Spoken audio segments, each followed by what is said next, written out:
anything different. And the most frustrating part, it just came out of nowhere and nobody could really warn you. So that's what I'm talking about today. The season in our late 30s and 40s that is known as perimenopause, what it is, what it does to your body, why it happens, and most importantly, what you can do about it. I'm going to walk you through the most common symptoms women come to me with, the ones that leave them feel frustrated, confused, and honestly a little defeated. And we're going to talk about real solutions. No magic pills, no crash diets, real sustainable habits that work with your body instead of against it. But before we dive in, I want to acknowledge that this is a really tough season, and a lot of women carry these concerns in silence, feeling embarrassed and shamed by their changing bodies. A lot of the women walking through the doors of OxFit right now are coming in with these exact same concerns. We are seeing more and more women in their late 30s, 40s, and 50s showing up and saying the same things. I don't recognize my body anymore. I'm doing everything that I used to, and just nothing is working. And I feel like I've lost control. I want to just feel like myself again. This is what we keep seeing time and time again in our applications. And these are not isolated feelings.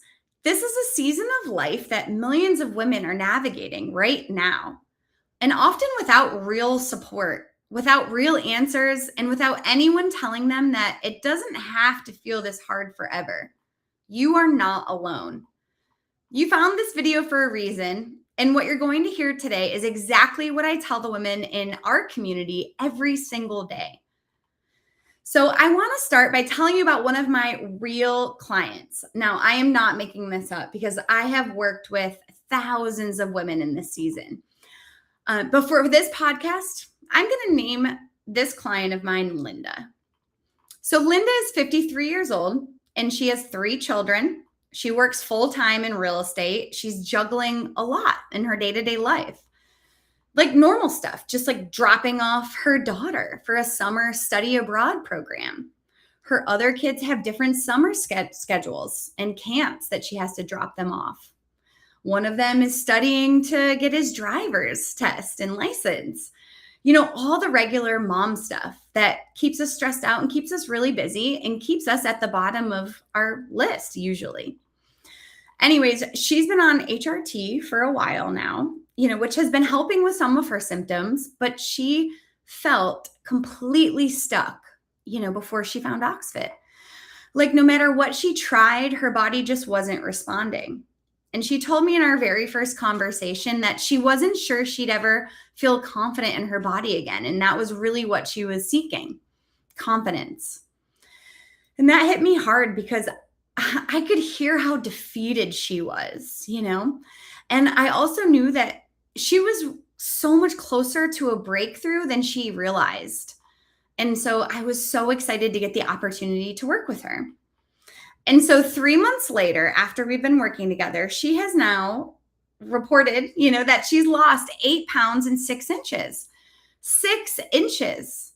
She texts me updates now, and you can feel the joy coming through the screen about her success and results and the clothes that she's trying on and fitting into now. And here's the part I really want you to hear. She's doing this without any magic pills, right? Without any quick fixes, without anything that isn't sustainable in the long term for her. And it might be taking a little longer, right? For someone maybe doing it differently. But to Linda, this matters really deeply because she's not just chasing a number on a scale. She's building something real, something that supports her health and her longevity for the long haul. And she said to me literally yesterday, I finally feel like I understand my body again and that it is headed in the right direction, right? Because she's not done yet. She's happy with her results, but she wants to achieve more together. And that's everything. Celebrating those small wins and believing that she is in control of her body. So I'm sharing Linda's story right here at the top because I want you to keep it in the back of your mind as we go through everything today.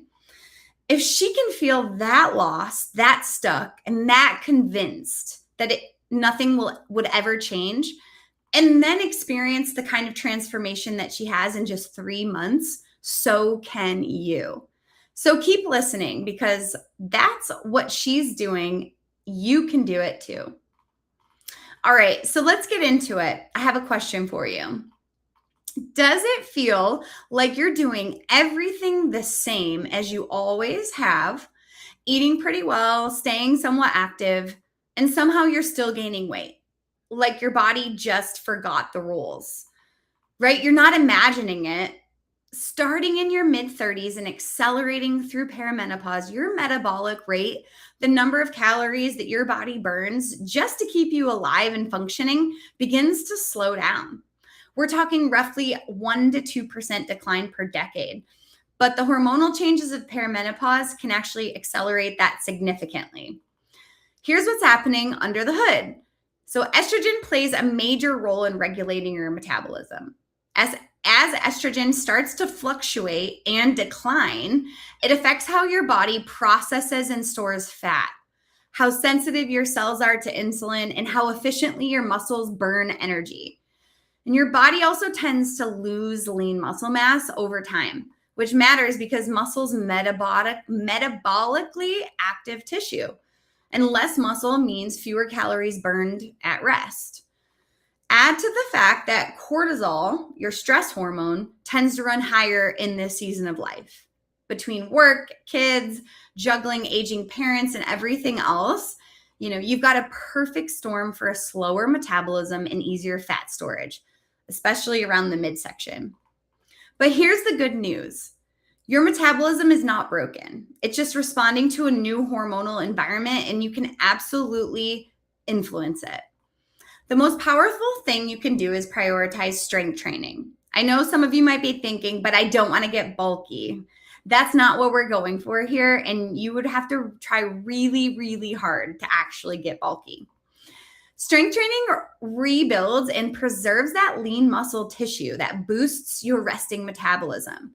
Even 2 to 3 sessions a week makes a measurable difference. Protein intake also becomes more important than ever in your late 30s and beyond. Aim to get adequate protein at every meal. It really helps with being satiated and fuller longer throughout the day. It supports muscle repair and has a higher thermic effect, meaning your body actually burns more calories digesting it compared to carbs or fat. And this is where having a coach in your corner becomes a total game changer. At OxFit, we help you build a training and nutrition approach that's tailored to where you are exactly right now, not where you were at 25.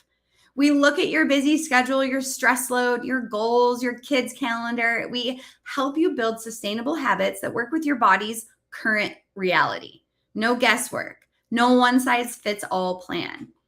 So take Linda, for example. We've been working together for 3 months and her foundation was strong. She was actually eating really good, clean, whole, unprocessed food, but she just wasn't eating enough. So we worked on really 2 main things together. We started eating more, specifically focusing on eating more protein at every meal and building a plate around that to keep her satiated longer. And then secondly, we delayed caffeine intake in the morning and put a hard stop at caffeine intake later in the day. And this helped reduce her cortisol levels.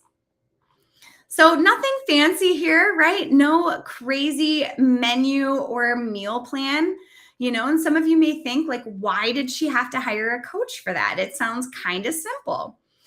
Just because it's simple in theory, it doesn't mean she would have actually executed on it on her own, or even realized that that was all she had to do and started putting it into practice. So we tracked her food and her caffeine intake every day for 12 weeks, and we got her coming in to work out and do strength training workouts at OxFit 3 times per week. But the accountability of knowing someone was in her corner, showing up for her, cheering her on, and looking at the data is really what got her the results. All right, another question for you. Have you ever felt like you woke up as a completely different person? like anxious for no reason, snapping at your kids over something small, and then feeling really guilty about it 5 minutes later. Like your emotions are on a roller coaster and you didn't buy a ticket for it, right? I have had plenty of days like this lately. So, welcome to the hormonal roller coaster of perimenopause. This phase, which can start as early as your mid 30s, right, and last anywhere from a few years to over a decade, is characterized by estrogen and progesterone levels fluctuating and being kind of wildly out of control, like riding a roller coaster.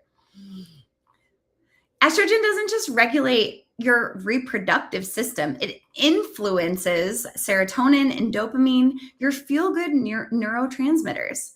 So when it dips, you might feel anxious, irritable, or low without any obvious external reason. And progesterone, your calming hormone, also starts declining, which can amplify that anxious, wired, but tired feeling. You might notice that your mood feels less predictable than it used to.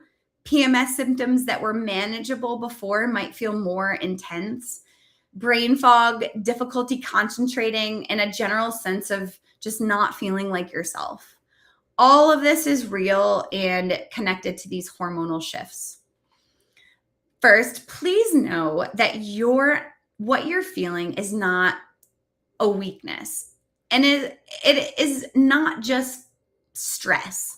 Your hormones are genuinely in flux. And while you can't just snap your fingers and make that stop, there is actually a lot that you can do to try to smoothen out the ride a little. And so again, exercise and strength training is one of the most evidence-backed ways to support hormonal balance and mood regulation.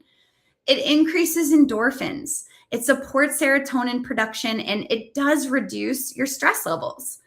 But here's the nuance. In perimenopause, too much high-intensity exercise without the recovery can actually spike cortisol and make things worse. So it's really important to train smart and get those rest days in as well.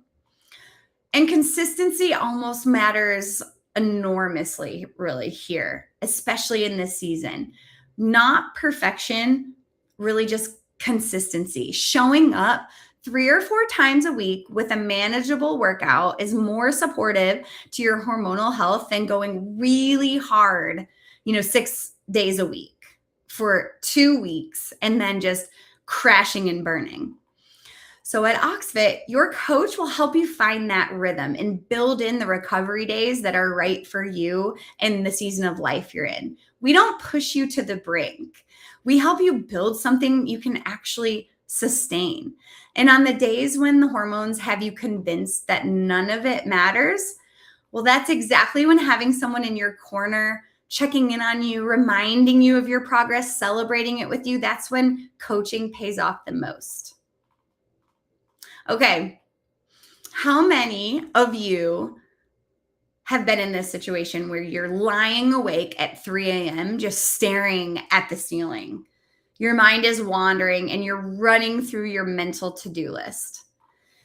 Yep, been there too. Sleep disruptions, one of the most commonly reported and most underestimated symptoms of perimenopause.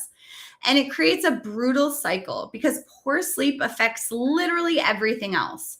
Your mood, your metabolism, your hunger hormones, your energy levels, your ability to make good choices throughout the day. And here's the science.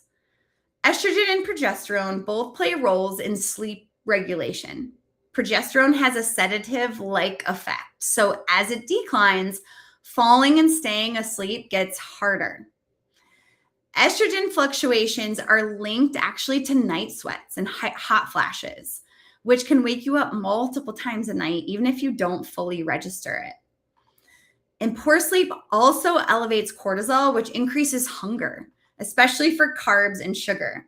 And then it slows the metabolism down and makes it harder to lose body fat. It affects memory, focus, emotional regulation.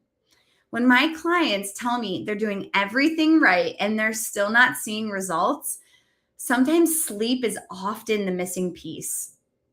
And oftentimes people just overlook sleep. And I know sleep hygiene can kind of sound boring, right? But focusing on it genuinely helps. Keeping a consistent sleep and wake time, even trying to do that on weekends, keeping your room cooler, right? Limiting screens before bed, avoiding alcohol, of course, in the evenings, all of this can aid in better sleep. And just start simple by picking one of these to work on, and then keep checking them off the list and layering them on, and watch your sleep improve.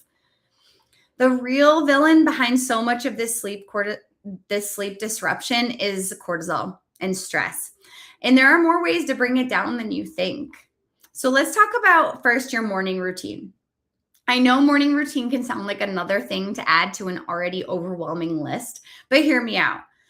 Cortisol actually naturally peaks in the first hour after waking up.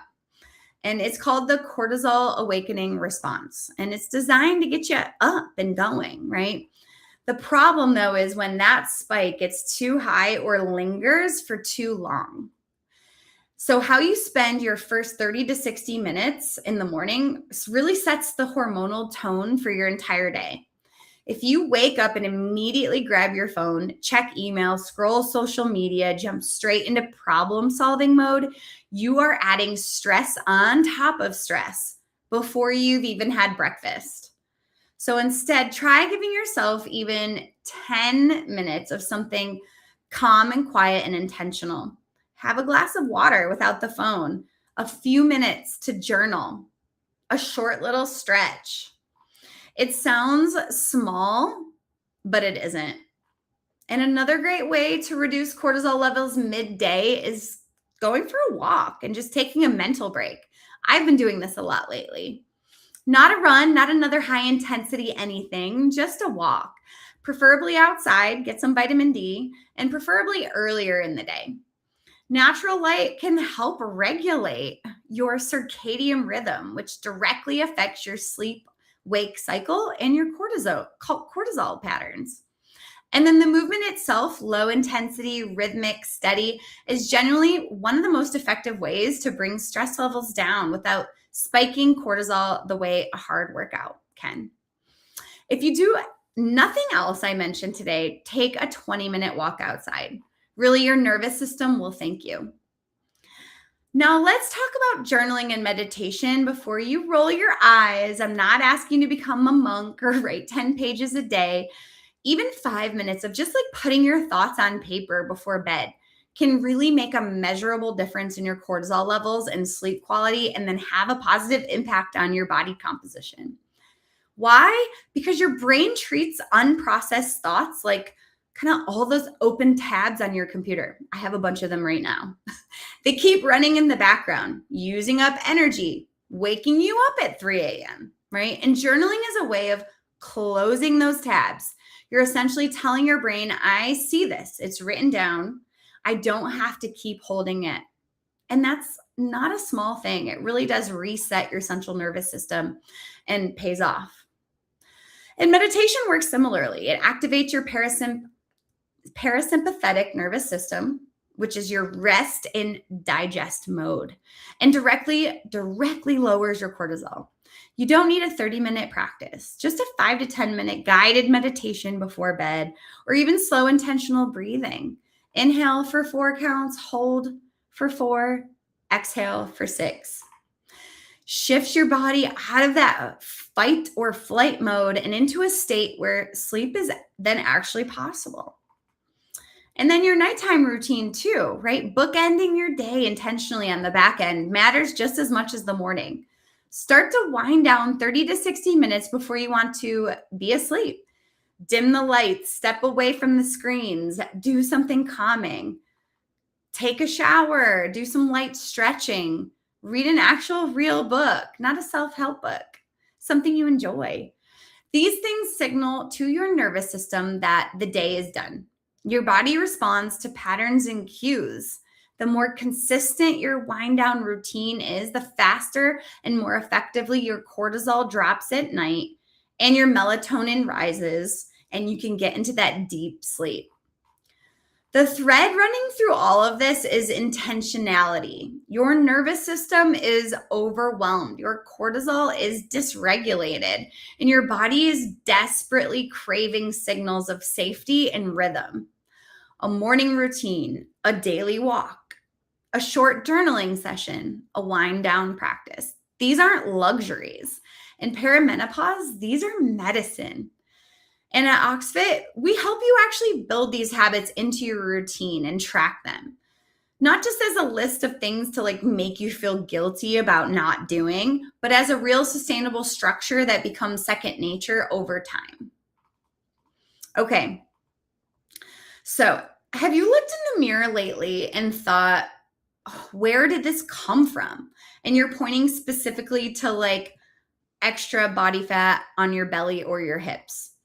Yeah, this one also is incredibly common. I've done it myself and incredibly frustrating because it often feels out of your control. And there's a real biological reason that this is happening in your midsection specifically.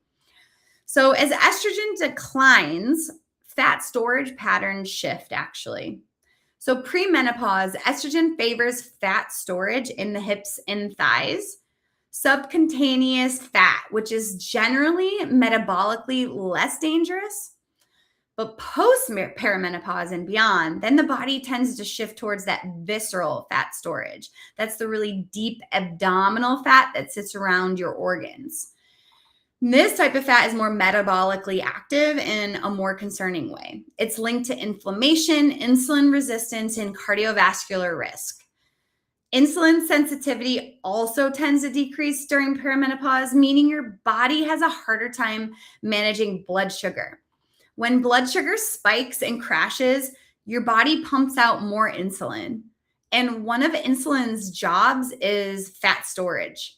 This is why many women notice that the same foods that used to be fine are actually now triggering weight gain and energy crashes.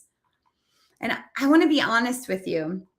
Spot reducing belly fat through specific ab exercises is a myth. You cannot tell your body exactly where to burn fat from, but you can absolutely influence the overall hormonal and metabolic environment that leads to the fat accumulation there. And that's where the real work happens. Strength training, again, is your best friend here. Building muscle improves insulin sensitivity, which directly counteracts that body fat cycle. Managing stress and therefore cortisol is also critical because cortisol specifically drives visceral fat storage. And nutrition-wise, focusing on blood sugar balance makes a real difference. Eating protein and fiber with every meal, then limiting refined carbs and alcohol, and not going too long without eating can help stabilize insulin levels and reduce fat storage signals.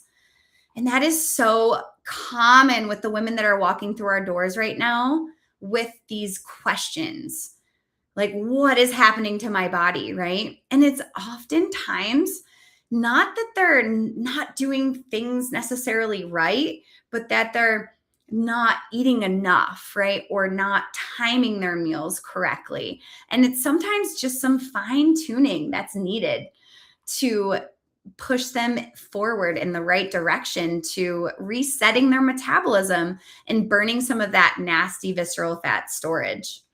So at OxFit, we help you put all of these pieces together in a way that actually fits your real life. We're not going to tell you to never eat a carb again. We're going to help you build a sustainable approach that steadily shifts your body composition over time and gives you the tools to understand why it's working so you can keep it going in the long term. Okay, real talk. So, when's the last time you felt genuinely energized?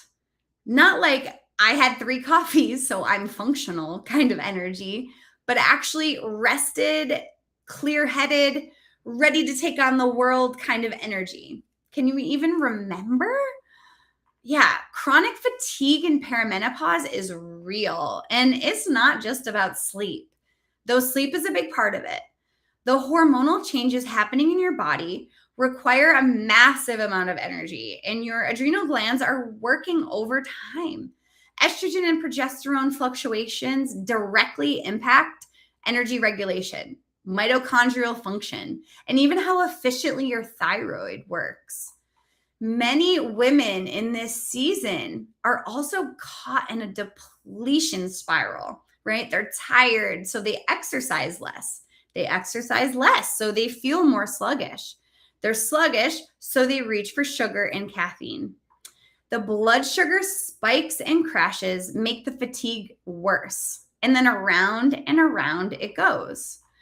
And in the emotional labor of this season of life, parenting, career, relationships, possibly caring for aging parents, your nervous system is often running on empty long before you even realize.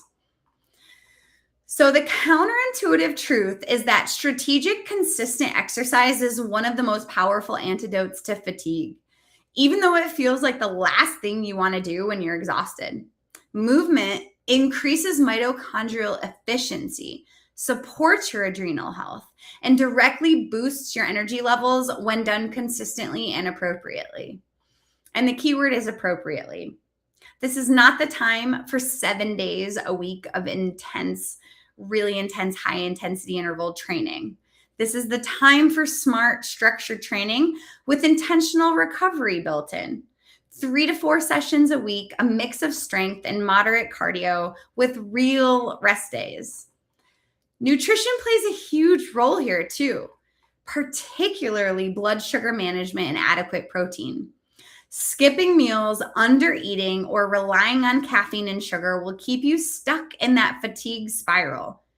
Eating in a way that keeps your blood sugar stable throughout the day creates sustained energy instead of peaks and crashes. And the OxFit coaching approach and program is specifically designed to help you build and maintain this kind of sustainable structure.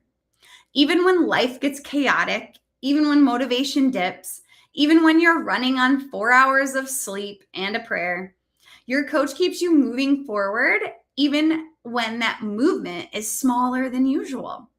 Progress over perfection every single time. Okay, last one. So, have you ever started a new health kick with total conviction? This is the time. This is it. And then 2 weeks later, the motivation just poof, evaporates. And then you feel guilty about it, which makes you less motivated. And the whole thing just kind of falls apart. Yeah, you're not lazy. You're human. And there's more going on than just willpower. Motivation is not a personality trait. It's largely a biochemical experience. And in perimenopause, the biochemistry of motivation genuinely changes. Dopamine, which drives reward and motivation, is influenced by estrogen. So as estrogen fluctuates, so does your dopamine signaling. That can look like less excitement about things that you used to enjoy, less drive to pursue goals, and a kind of flat, like, what's the point feeling that has nothing to do with how much you care about your health. Anxiety is also very common in perimenopause, more common than depression in many women in this stage. And it can masquerade as procrastination, perfectionism, or even avoidance. So if you find yourself starting strong and then pulling back, that fear-based response might be worth paying attention to. Okay. This is something that a lot of us, I feel like, can spiral into these seasons, highs and lows and fluctuations of the scale and mood, and mental overload. And it's just so important to know the science behind it. So here's the truth about motivation that nobody tells you, right? You cannot just wait to feel motivated, especially in this season of life where it's harder to be motivated. Motivation actually follows action, not the other way around. The women who succeed in building lasting health habits in this season aren't the ones who feel the most motivated. That's not really natural in this season. They're actually the ones who have the structures, the support, and the accountability around them that keep them showing up even when they don't feel like it. And that's the beating heart of what OxFit is built for and the community that we have here. Having a coach means you never have to rely on motivation alone. You have someone who knows your goals, knows your life, and genuinely cares whether you show up, not to judge you, but to help you. Someone who celebrates the small wins, reframes the setbacks that you have because they will happen, and then keeps the bigger picture in front of you when you're just too tired to actually see it.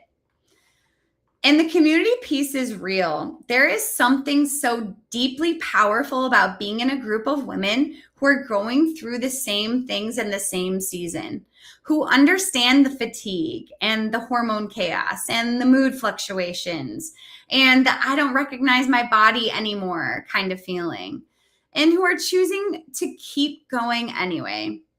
You stop feeling alone in it, and that changes everything. All right, let's bring this home because I know that was a lot, and I want to leave you here feeling really equipped, not overwhelmed. So here's what we kind of covered today. Your metabolism is slowing. It is, but strength training and protein can absolutely help you rebuild it and protect it. Your hormones are in flux, but consistent, smart movement can help smooth out the ride. Your sleep is suffering, or it will suffer at some point in this season, but habits and structure can restore it. Your midsection is changing or will change at some point in this season, but you can influence it through training, nutrition, and stress management. Your energy has crashed, but sustainable movement and blood sugar balance can bring it back. And your motivation is probably dipped at some point, but you don't need motivation when you have the structure and program in place and the support and community of real women around you. And none of this is your fault. Your body is not betraying you either. It's just adapting to a new hormonal landscape, and it needs new tools to thrive in it. You are not falling apart. You are just in a transition season, and transitions require support. They require a new plan, a new program, a coach to help you, to guide you, to support you. And that's exactly what OxFit exists to provide in our coaching program. When you work with an OxFit coach, you get more than a workout plan.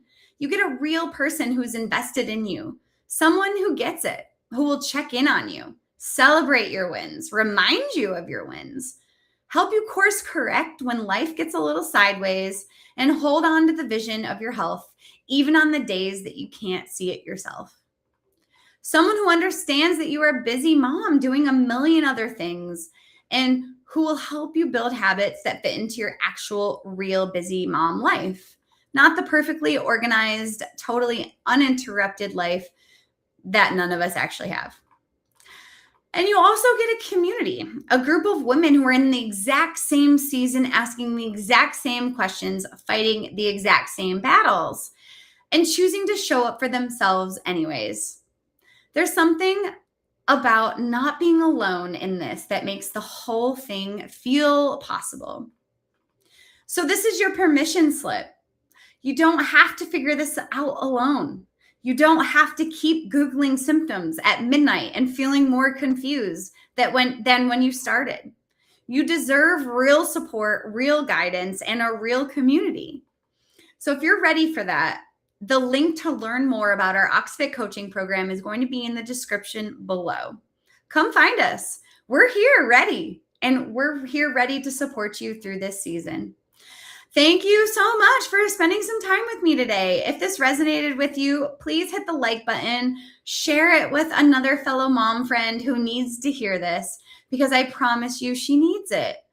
I'll see you in the gym this week or on the next pod next week. Have a great day.